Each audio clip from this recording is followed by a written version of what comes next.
sorry guys, didn't see you there. Oh, but while you're here, I can tell you guys about some of these core strengthening and overall stabilizing exercises that you can use in everyday life. The planks, and this is an improper way to do it because her butt is too high. She has to go down, and that makes her core work more, and it's going to strengthen it more. So this is what you call the side planks. It works your core, your back, and your obliques. So what we're going to have now is we're going to do some Supermans, and there's different levels of how hard they get.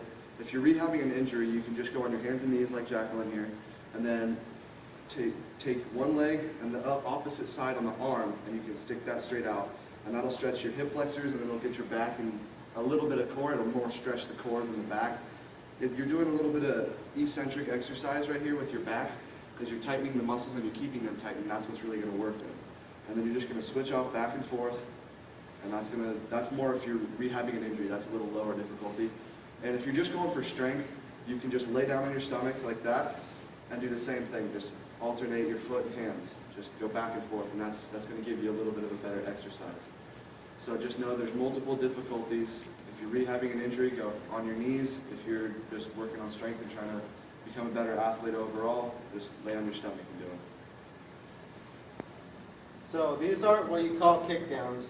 You get a partner, and then they grab your ankles, and you just push their feet to the ground or to the side. This works your overall stability and your core. This is the proper way to do a squat.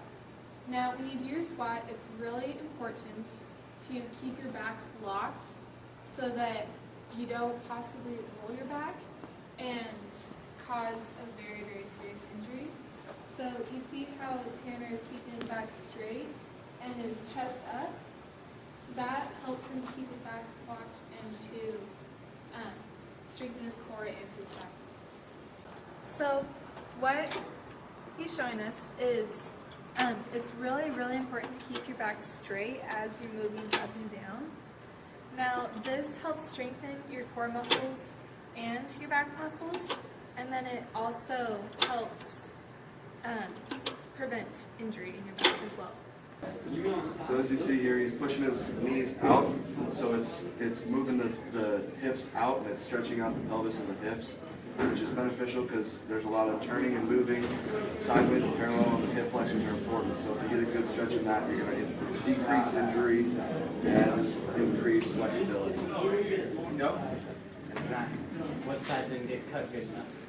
As you see here, you get that knee behind the toe, which gets a better stretch. And once you get that better stretch, it's going to stretch out right in here.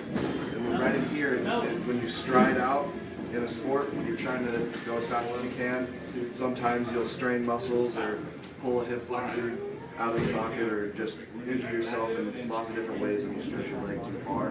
This will help and prevent that from happening and prevent This injury. side is longer than this side?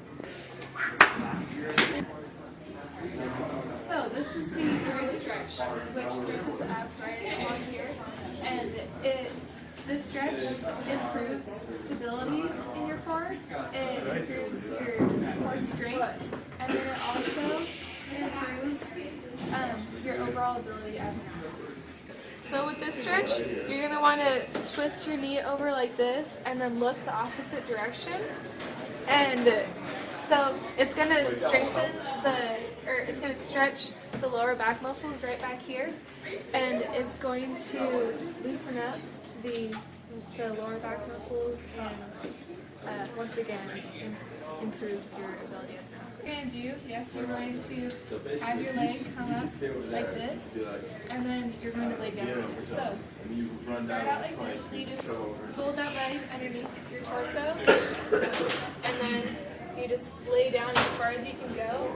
It stretches out the hips, the flexors right there, and it improves your overall stability and flexibility. So this video was intended for all audiences. You don't need specialized equipment, but it just shows that in everyday life you can improve your core strength immensely just with a chair or with nothing. And this can help you in everyday life. It can increase posture, it can reduce injury, and be used for anything. So I hope you guys learned something. We were glad we were able to make this video for you guys.